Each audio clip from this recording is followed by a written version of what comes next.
$1 million a year more for your business, you write that copy, post on Facebook, it gets the disapprove. You know, that rarely are people are going to remember what you said. They're going to remember how you made them feel. You look at the biggest companies in the world, Apple, Nike, they all have brand equity. That's what the direct response guys don't get.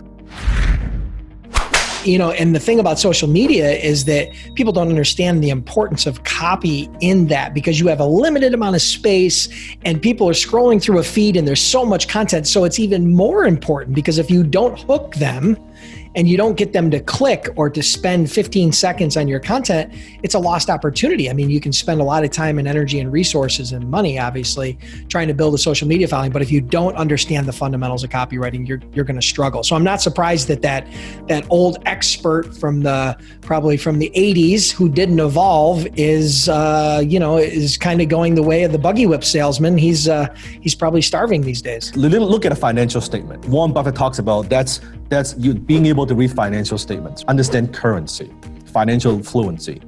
I would go as far as saying that words that we use, that's the true currency of business. Obama. Because are the words that we use, it could be in person or in print or in your marketing message, that actually converts people into a buyer. If that's the case, you think about looking at the profit and loss statement, that's an effect. That's not the cost.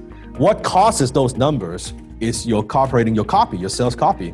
And copy is everywhere. Everywhere? Think about everything that we want to buy. Think about everything that we have in your home, in your office, the car that you buy.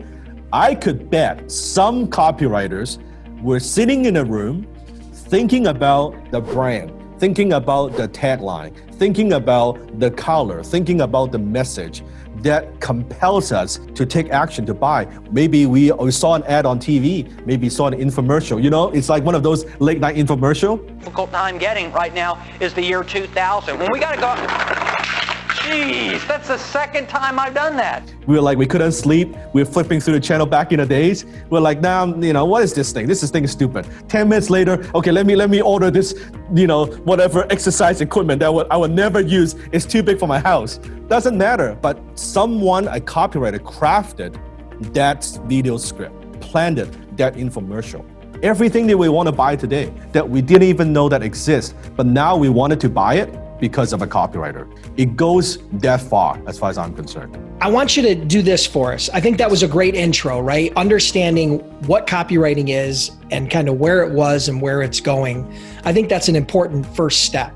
Why don't you talk to us a little bit about the difference in how you approach it today in this scalable copywriting formula or format that you've perfected?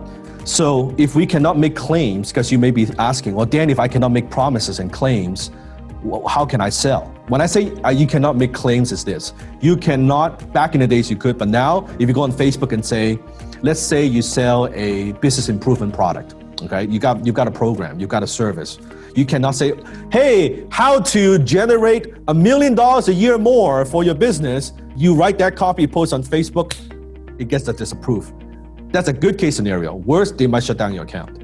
Just say yes. Say yes.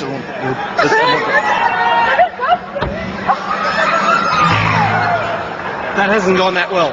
You have proof that you could do it. Even you have client that you have done it for. You can't do that. You just can't say those promises. Then what are you gonna do? Oh, how about how to get clients? Oh, you could, but then it's not as compelling. So the first thing now, anything that you want to sell, I always suggest to all business owners, you need to come up with what I call a unique mechanism, a hook, in other words. What makes your thing, your offer different from everything else that's out there? What's that unique message? Because you could position the unique mechanism as that solution without making claims. Because you're not saying that you're guaranteed to get these results. I'm saying that this unique mechanism could do these results for these people. It's very, very different. I'll give you a perfect example. Think about copywriting. Let's take that as an example. There are many copywriting books out there. There are many copywriting courses out there. So Dan, if I was to market my own copywriting course, called High Income Copywriter course, how do I differentiate myself from everybody else? It's very simple. Instead of teaching all copywriting, I just focus on one thing, what I call that scalable copy. How to write compliant copy. That's it. That's all you had to say. From that's my unique mechanism. Now, then what qualifies me to talk about it because of my social media credibility. I use what I teach. I preach what I teach to grow my social media. So you cannot make crazy promises. You got to first come up with a hook, a unique mechanism. And a lot of this has to do, instead of back in the days, in sales, feature, benefit, feature, benefit, feature, benefit. This requires a deeper level of thinking, which is called storytelling. How could you tell a story that people could resonate with, that without making claims that people want your product? See, it's very different. It's not just, hey, buy this, you get that. No, you can't do that. It's more, here's a story. It could be client story, it could be your own story, it could be a metaphor. But how could you use story to make a statement, to make a promise without making a promise, and then get people to click and go to your funnel, go to your landing page and things like that. So it's the thinking ahead of time before you even write a single word. I love that, because there's that old saying that I heard years ago, facts tell, but stories sell, yeah. Right? Everybody's heard that. And I think when you think about copywriting that way, it kind of changes the dynamics a little bit, right? Now, all of a sudden, you don't necessarily need to make those claims. The story is going to do the selling for you. The story is going to leave that imprint. People are going to remember the story, right? Yes. That rarely are people are going to remember what you said. They're going to remember how you made them feel, right? And if that story hits home and they can resonate, if you're telling the right story to the right audience, that's the secret, right? I mean, I'll that's give you really one more example. key. One more example. So let's say you're in a marketplace where, let's say you're selling weight loss, right? So first, in the beginning, before any weight loss products, you could say, how to lose weight. And people saw the ad in the newspaper, great, let's buy this product, buy this bottle of pills, I lose weight, awesome. Shut up and take my money. And then suddenly the marketplace gets more crowded. You have more competition. When you say how to lose weight, I heard that before. What's so unique about it? Doesn't work. Then when you go into that next stage, you got to come up with something. Okay, I gotta make a better promise. How to lose, 20 pounds in 20 days. Ooh, let's hype it up. Let's make bigger promises, right? And oh man, 20 pounds in 20 days? Screw that. 30 pounds in 7 days, right? You just go through this crazy period of time that people are just making more outrageous claims, one after another. And then suddenly, the next phase is, okay, you're making outrageous claims, but how do I know it's true? How do I know I could believe you? You know what? I have all these case studies. I have all these testimonials. You see this on infomercial a lot. Oh, wow, this company is making these claims, but they back it up. Great. Now it's locked in place, okay? So really, you say, Oh God, Harold, are you okay? actually, I didn't have it locked. But now also other people also backing it up. Now you've got a problem. You said you can help me lose weight. You said you can help me lose weight. They all kind of sound the same. Just like how many consultants out there, I can help you get clients, I can help you do this, I can help you. They all kind of sound the same, right? Then someone come up with the idea, you know what? That's all good, but the way that we teach you, this is a different way of diet. You try different diet programs, they don't work. This is called keto diet. But what is that? Well, here's what it is, and boom, boom, boom, boom. See, the keto diet becomes a unique mechanism versus just diet, right? And then I can name 30, 40 other diets. Then you have the unique mechanism, and everybody resonates with different message. Someone's like, oh, I'm all for keto. Someone like, I don't like keto, I tried, it doesn't work. I like this diet, I like that diet, I like this diet, right? And then we all find our own little thing. So if you think about it's going from broad, in a way, you narrow down your message, you have a unique mechanism, and then you narrow down who you actually serve. And then you focus on that. Then you use your copy to communicate that piece of it, right?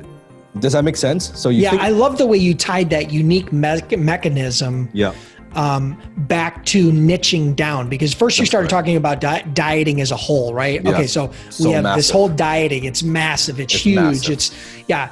But then all of a sudden we broke it down into that mechanism, which was keto, which is a smaller niche. Now you're not worried about, getting the whole dieting space. You'd rather get a larger percentage of that smaller space because your messaging is going to be more precise. Correct. It's going to be more appealing. It's going to, you know what I mean? That's also going to make your ad dollars convert better, last longer, go further, lower your cost, your acquisition costs. Yeah, I love that.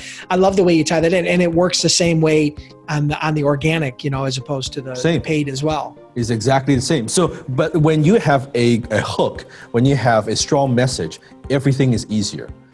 Easy peasy lemon squeezy. Because sometimes a lot of business owners, entrepreneurs, they struggle to get the message out there because they haven't come up with this yet. So they create this message, this kind of Me Too message, right?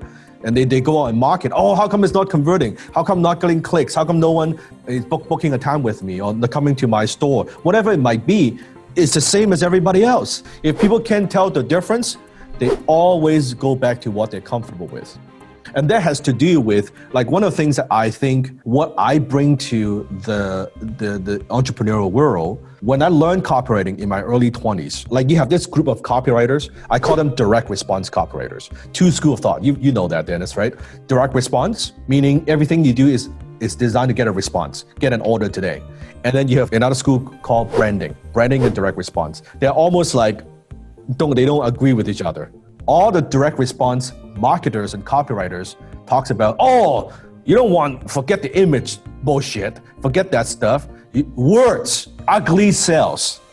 That's what I learned from, ugly sales. Plain old white envelope, no graphics, send it out, and then you get an order.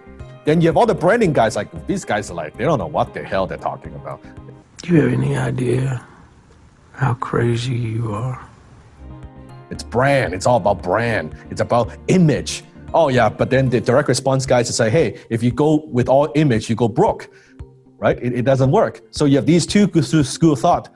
But what I have learned is you actually need to combine the two. Branding will be, if done properly, a byproduct when you are doing direct response. I do direct response, but at the same time, I build my brand. They don't contradict if done properly. Doesn't mean, look at my stuff. My stuff is not ugly, it's anything but ugly, because that's part of the brand. But if you go with just words, then it's very transactional. You don't build brand equity. You look at the biggest companies in the world, Apple, Nike, they all have brand equity. That's what the direct response guys don't get, right? But when you combine the two, when you have a unique mechanism, it kicks ass.